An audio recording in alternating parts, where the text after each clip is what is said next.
আসসালামু আলাইকুম। Recipe by beauty চ্যানেলে আপনাদেরকে স্বাগত জানাই। আজ আপনাদের সঙ্গে শেয়ার করব হাতে মেখে মসুর ডাল, আলু আর একটা ডিম দিয়ে দারুণ একটা রেসিপি। খেতে খুবই ভালো লাগবে। যা গরম পড়েছে, এই রেসিপিটা আপনারা একবার রান্না করে খেয়ে দেখতে পারেন। আশা করছি আপনাদেরকে রেসিপিটা খুব ভালো লাগবে। তো অবশ্যই কিন্তু আপনারা স্কিপ করবেন না, পুরো রেসিপিটা দেখে নেবেন। রেসিপিটা আপনাদেরকে অনেক বেশি সহজ মনে হবে। তো চলুন কথা না বাড়িয়ে রেসিপি শুরু করি। এখানে দেখুন একটা কড়াই নিয়েছি। এবার আমি এখানে নিয়ে নিচ্ছি মসুর ডাল। তো এখানে আমি 100 গ্রাম মতো মসুর ডাল খুব ভালোভাবে কয়েকবার পানি পাল্টে ধুয়ে পরিষ্কার করে নিয়েছি। সম্পূর্ণ ডালগুলো নিয়ে নিলাম। এবার এখানে নিয়ে নিচ্ছি একটা আলু। তো এখানে মিডিয়াম সাইজের একটা আলু আমি আলু ভাজার মতো করে কেটে নিয়েছি, একটু হালকা মোটা রেখে। আলুগুলোকে এভাবে করে কেটে নিতে হবে। আর এখানে 4-5টা মতো দিয়ে দিলাম চেরা কাঁচামরিচ। তো যেমন ঝাল খাবেন সেভাবে করে কাঁচামরিচ দিয়ে দেবেন। আর এখানে দিয়ে দিলাম 2টো পেঁয়াজ কুচি। এবার দিয়ে দিচ্ছি 1 চা চামচ আদা বাটা আর 1 চা চামচ দিয়ে দিচ্ছি রসুন বাটা। স্বাদ মতো দিয়ে দিচ্ছি লবণ। তো এখানে আমি 1 চা চামচ মতো লবণ দিয়ে দিলাম। আর হাফ চা চামচ দিয়ে দিলাম হলুদ গুঁড়ো, হাফ চা চামচ ধনিয়া গুঁড়ো, হাফ চা চামচ দিয়ে দিচ্ছি জিরা গুঁড়ো। আর এখানে অল্প একটু দিয়ে দিচ্ছি মরিচের গুঁড়ো। যেহেতু কাঁচামরিচ দিয়েছি সেজন্য অল্প করে মরিচের গুঁড়োটা দিলাম। আপনারা চাইলে কিন্তু শুধু কাঁচামরিচ দিয়েও রান্না করতে পারেন। এবার এখানে দিয়ে দিচ্ছি 1 টেবিল চামচ সর্ষের তেল। তো তেল আবারও পরে লাগবে, প্রথমে অল্প করে দিয়ে দিতে হবে। এবার হাত দিয়ে সমস্ত সুন্দর করে মেখে নিতে হবে। যত ভালোভাবে চটকে মাখা হবে রেসিপিটা কিন্তু তত বেশি ভালো লাগবে খেতে। দেখুন আমি সুন্দর করে চটকে মেখে নিচ্ছি। হাতে মেখে এই রেসিপিটা খেতে এত বেশি মজা হয়, আপনারা একবার রান্না করে খেয়ে দেখবেন, আপনাদেরকেও কিন্তু খুব ভালো লাগবে। যারা ভিডিওটি ইউটিউব থেকে নতুন দেখছেন প্লিজ চ্যানেলটা সাবস্ক্রাইব করে চ্যানেলের সাথেই থাকবেন। আর যারা ফেসবুক পেজ থেকে ভিডিওটি দেখছেন একটা লাইক দিয়ে পেজটা ফলো করে রাখবেন।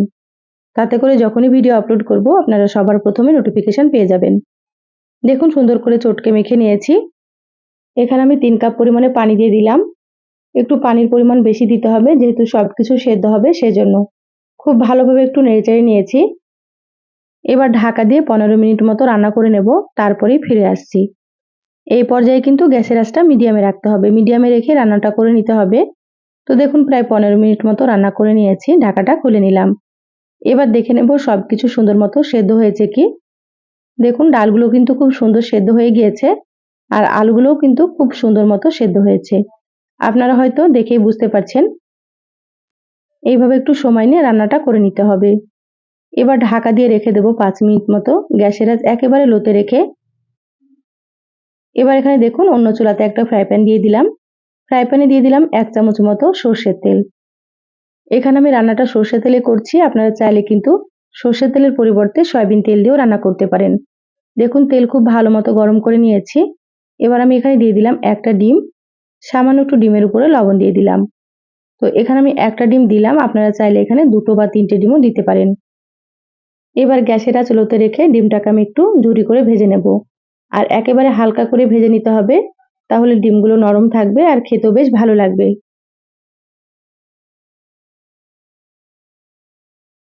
দেখুন ডিম হালকা ভাজা হয়ে গিয়েছে, এর থেকে বেশি ভাজবো না।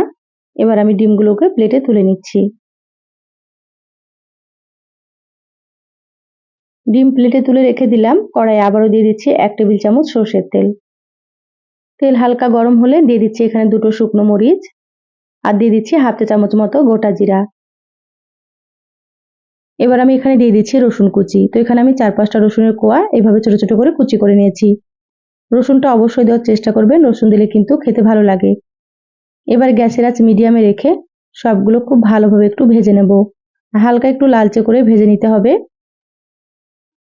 তো এইভাবে নেড়েচেড়ে ভেজে নিচ্ছি। রসুনগুলো কিন্তু একেবারে পুড়িয়ে ফেলা যাবে না, হালকা একটু লালচে করে ভেজে নিতে হবে। খুব বেশি পুড়ে গেলে কিন্তু তিতা হয়ে যাবে, খেতে ভালো লাগবে না।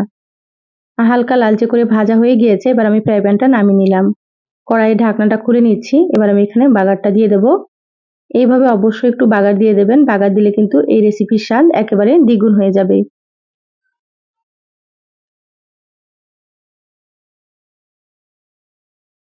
এবার আমি এখানে দিয়ে দিচ্ছি ভেজে রাখা ডিম। এবার সমস্ত খুব ভালোভাবে একটু মিশিয়ে নেব। এই পর্যায়ে আমি গ্যাসের আঁচটা মিডিয়ামে রেখেছি। খুব সুন্দর করে নেড়েচেড়ে মিশিয়ে নিচ্ছি। দেখুন ডাল রান্নাটা কিন্তু খুব বেশি ঘনও না বা খুব বেশি পাতলাও না, এইভাবে করে রান্না করে নিতে হবে হালকা একটু ঘন করে। এবার দিয়ে দিচ্ছি হাফ চা চামচ ভাজা জিরা গুঁড়ো। এবার মশলাটা খুব ভালো মতো মিশিয়ে নিচ্ছি। আর এইভাবে করে আপনারা রান্নাটা করবেন, গরমে কিন্তু এইভাবে রান্না করলে খেতে বেশি ভালো লাগে।